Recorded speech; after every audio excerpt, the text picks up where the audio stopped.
Madam President, Chief Rabbi, Senior Rabbis, Ambassadors, Lords, Ladies and Gentlemen, friends, it's a genuine honour to be here this evening. Thank you, Marie, for your kind welcome. During a very difficult period, Marie is doing a fantastic job as President of the Board of Deputies.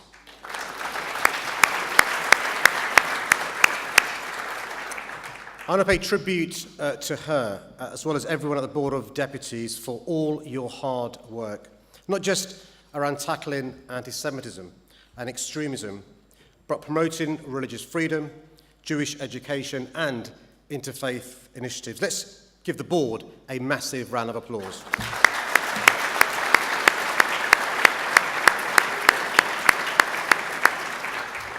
You know, you do the Jewish community proud, and on behalf of all Londoners, I want to say thank you.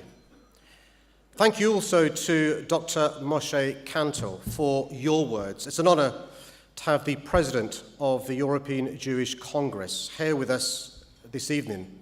The work you do to unite Jewish communities and promote interfaith dialogue is inspiring. You know, Moshe, I've got a campaign, London is Open. And after hearing your speech tonight, hearing you're now a British citizen, don't be surprised if I knock on your door to be part of my campaign.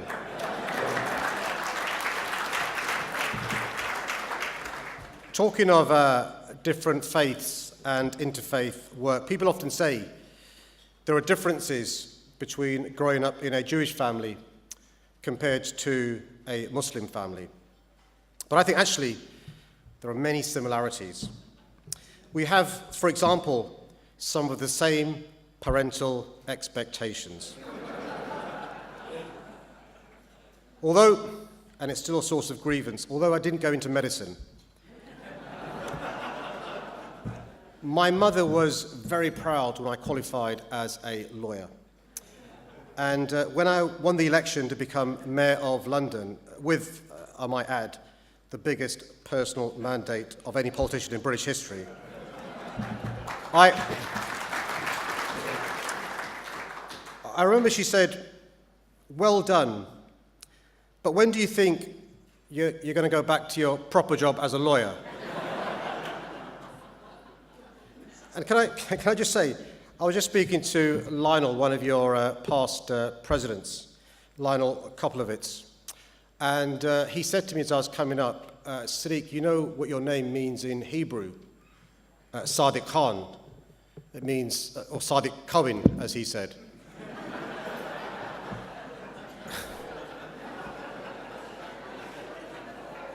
He said,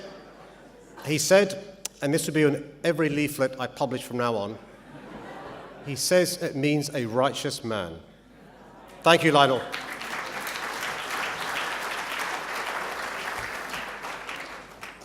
Friends, brothers, sisters, respected elders, it's with great sadness that we come together this evening in the shadow of the cowardly terrorist attack in Pittsburgh. My wife, Sadia, and I were both moved when we attended the deeply emotional vigil at JW3 last week. And I know that all our thoughts and prayers remain with those affected, the families, the friends, and the wider Jewish community. Places of worship should be sanctuaries and safe spaces. And that's why I attended a Shabbat service on Saturday, to show solidarity with the Jewish community both here and around the world. The Pittsburgh attack at the Tree of Life Synagogue was a wicked attack on innocent Jewish Americans practicing their faith. But it felt like an attack on all of us. I often tell people that the fight against anti-Semitism is not only to protect the Jewish community, but to protect the future of all Londoners. Because it's a threat to our universal values, a threat to the cohesiveness of our communities, and a threat to our whole society. We know from our history that we ignore these kinds of events at our peril. We know from our history that an increase in anti-Semitism usually comes alongside a rise in other forms of hate and division. And we know from our history that it usually coincides with a backdrop of economic hardship, nationalist populism, and political uncertainty. And all the warning signs are upon us. You know, we often hear people say that we must learn from our history. Well, the moment where we show we've learned these lessons is now. And I believe we must encourage everyone of all faiths and backgrounds to play their part. And by the way, this includes politicians in this country and around the world, refraining from playing on people's worst instincts and using the language of division to advance their political cause.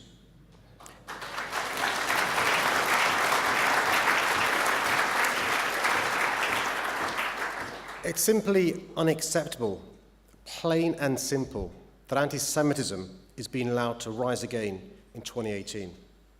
No community should ever have to live in fear. And I want to assure you that I'm using all the powers available to me to fight anti-Semitism. The Metropolitan Police Service takes a zero-tolerance approach to anti-Semitism. I've ensured that City Hall has adopted the full international definition of anti-Semitism. I've made sure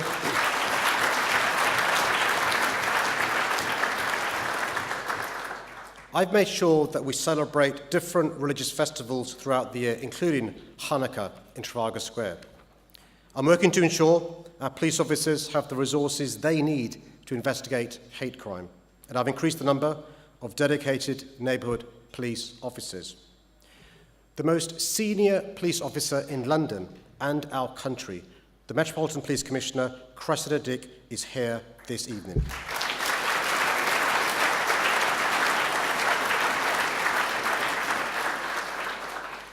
And I want us to take this opportunity to thank her and all our police and community support officers, not just for their work in the fight against anti-Semitism, but for everything they're doing to keep our city safe in very difficult circumstances.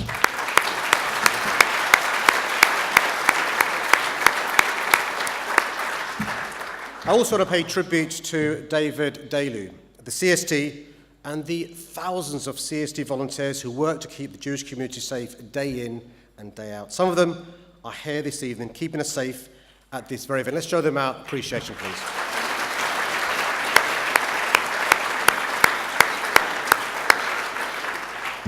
All of this work is just the start. And I want to promise you today, I will not rest in this fight against anti-Semitism whenever it threatens to infect our society and wherever. And this brings me to a difficult topic close to home. But it's an issue that I feel must be addressed, my own political party. Yes, I'm here tonight as the Mayor of London, representing all Londoners, but I'm also a Labour politician. And what's clear to me is that over the last few years, there's not only been a deeply disappointing collapse of trust between Labour and the Jewish community, but within parts of the Labour Party too. And as Marie mentioned, some of the victims of the hatred have been honourable Labour MPs and members of the House of Lords. And what they've had to experience has been truly shocking. Now, Marie mentioned this earlier, but I want to again put on record this evening our support for my former colleagues and good friends, the Labour MPs. Many are here tonight, and let's please give them a massive round of applause.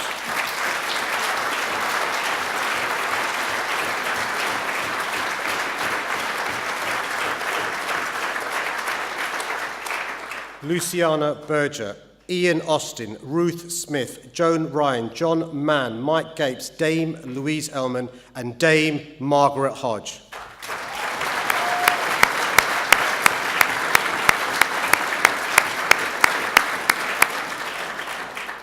Now, I'm proud of the great history and tradition of many people within the Jewish community supporting social democratic values, and of Labour governments standing up on behalf of British Jews. So it pains me to my core when I hear that many Jewish people now feel that a party that would normally be their natural home in our democratic process have been made to feel that it doesn't have their best interests at heart. And even worse, that Labour looks reluctant to tackle anti-Semitism from within the party itself. This is simply not good enough. I've said it before, and I'll say it again tonight. The Labour Party has been far too slow to act. Labour should have adopted the full international definition of anti-Semitism right from the beginning. No ifs, no buts.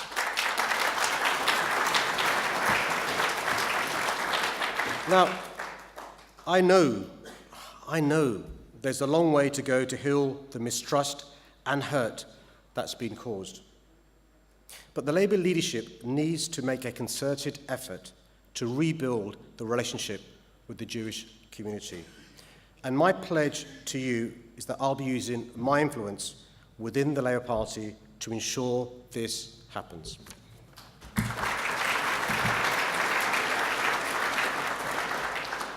I also want to take this opportunity to thank you, the Jewish community, for the enormous contribution you make to our city. The story of the Jewish community in London is an essential part of the London story, from the Battle of Cable Street to the establishment of some of our best-known cultural and economic institutions.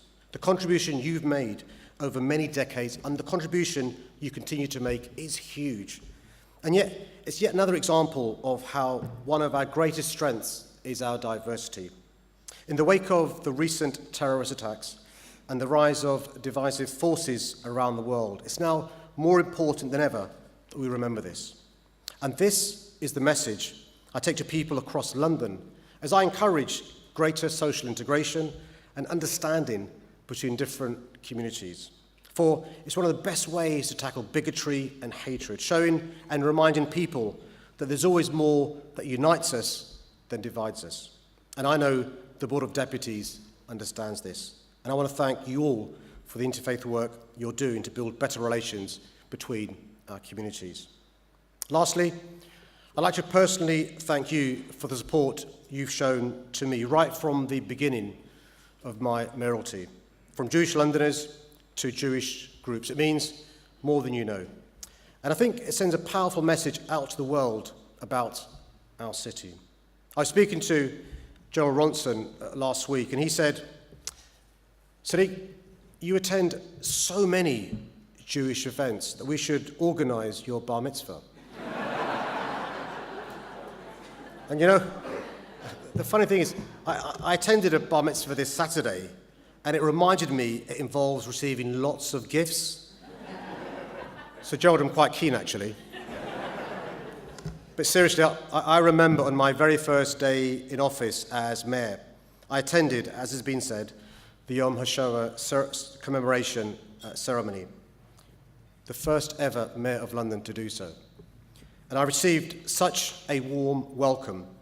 And I'll never forget the deeply moving accounts of the Holocaust survivors I spoke to about the unimaginable horrors they endured. And that day will forever be etched in my mind. And I continue to attend the Yom HaShoah events every year, as it's a privilege to spend time with survivors, their children, and their grandchildren. It motivates me to redouble my efforts to defeat anti-Semitism. So thank you for your support. I look forward to continuing our partnership and, just as importantly, our friendship.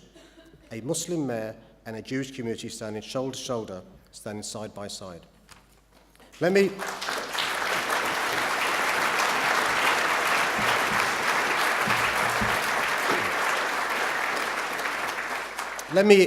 end by saying this. We're facing some difficult times ahead. There's no getting around this. And it's possible that things could continue to get worse before they get better. But I know that we can still be optimistic in London about our future. Optimistic that hope, unity, and love will always trump division, fear, and hatred. And optimistic that we can and we will defeat anti-Semitism. Thank you very much.